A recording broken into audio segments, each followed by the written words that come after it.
making things harder than they are in order to feel more worthy. Today I want to talk about something that I have dealt with a lot in my life, and that's resistance. But I want to define resistance very clearly. I define resistance as the amount of opposition or tension that is being entered into a situation because of one of the four things that we're going to talk about today. These are all typically things that you are doing and sourcing from your own self and your own perception of reality rather than the actual situation itself. The first one I want to talk about is, to me, kind of one of the clearest that really slapped me in the face. Imagine going snowboarding and you have no idea where you're going. It's your first time. And at the top of the lift, someone hands you some goggles. And they're like, hey, these are going to help guide you down and give you some tips along the way. And you're like, that's exactly what I need. Thank you. You start out and it's going great. But little by little, you start to, like the bunny hill, you start to feel yourself pick up speed. And then you're getting hit in the face with trees. And then now you're falling and tumbling and you're like, but as far as you can see, you are on a bunny hill and everyone around you is doing fine. And you're looking around like, I suck. Like, it's me. I'm the problem.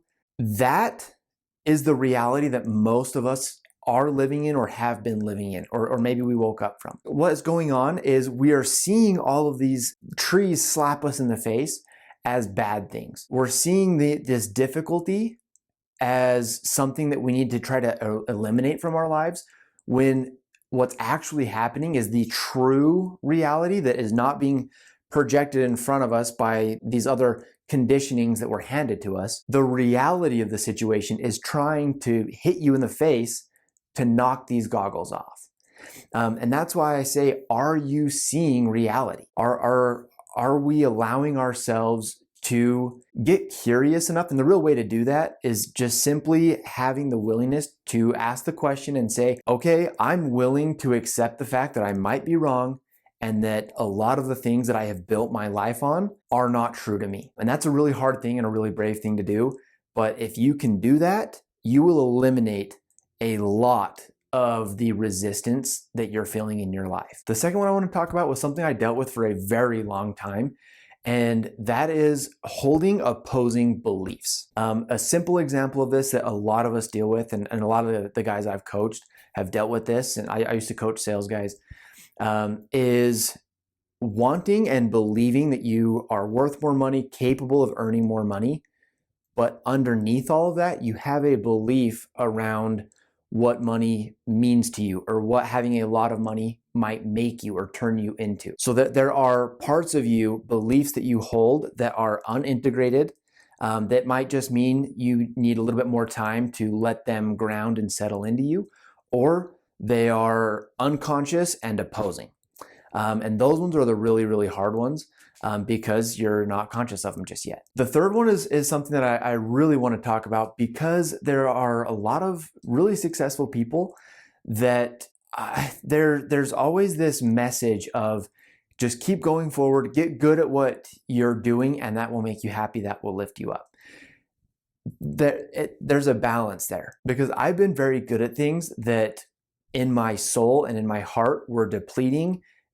I hated them, but I could do them in my sleep at a very high level. So that's why I want to talk about the other thing that might be bringing a lot of resistance into your life, that brought a lot into mine, was you're fighting your own nature and not allowing your life path to just go where it's trying to go. For the longest time, I tried to make myself stay in the sales game because I felt like that was what I had to do. That's where my skills were formed, created. That's the logical path that checked a lot of the boxes for me. Now I don't think that that's the case. Another way to look at this is, it might be jobs, it might be a relationship, whatever it is for you, but ask yourself, how much energy am I putting into making myself stay on this path? Because that amount of energy that you're using to force yourself to stay on a path that's not aligned for you will ultimately be the thing that, once you allow yourself to step into the aligned path, you're going to go that much faster and smoother, because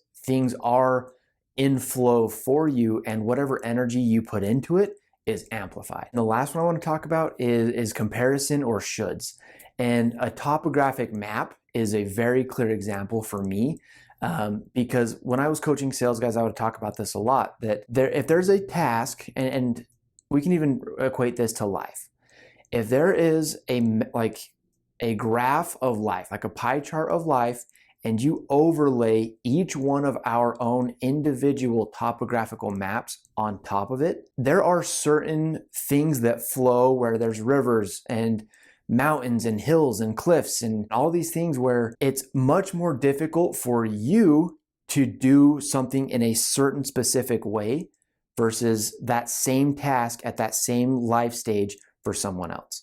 And it's not because of more or less capable, it's you're simply built and created differently. Our minds enter in a lot of resistance into the natural flow of life for the simple fact that we believe that things should be different just because we see someone else doing it. Again, we just put that should hat on and pretend that we should be able to do it the same exact way. And then a little bonus one would be a limiting belief that I have seen a lot is making things harder than they are in order to feel more worthy.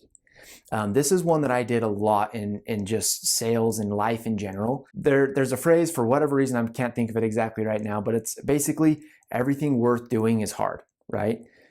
But for me, I would make everything hard, so therefore I felt like I was getting more out of it. Once I just started to allow my life, and whether that was sales calls, relationships, being a parent, to just be and just meet and focus on meeting it where it is. If it's an 8, respond at an 8, let it be an 8. But don't make it an 8 if it's a 4 just because you feel like you're only able to be proud of yourself, or that it's only a worthy task if it's an 8. That was a big wake-up call for me when I realized how much and how often and in how many different aspects of my life I was making it harder for some weird way of that would allow myself to feel better about myself. So I hope some of these have resonated. If they did, subscribe for some more stuff. I'm going to keep sharing this kind of content. And liking the video helps a lot, just helps this video show up in front of someone else that might need it too. So costs you nothing and might help someone else out. So I appreciate you. Thanks for taking the time, and I'll catch you on the next one.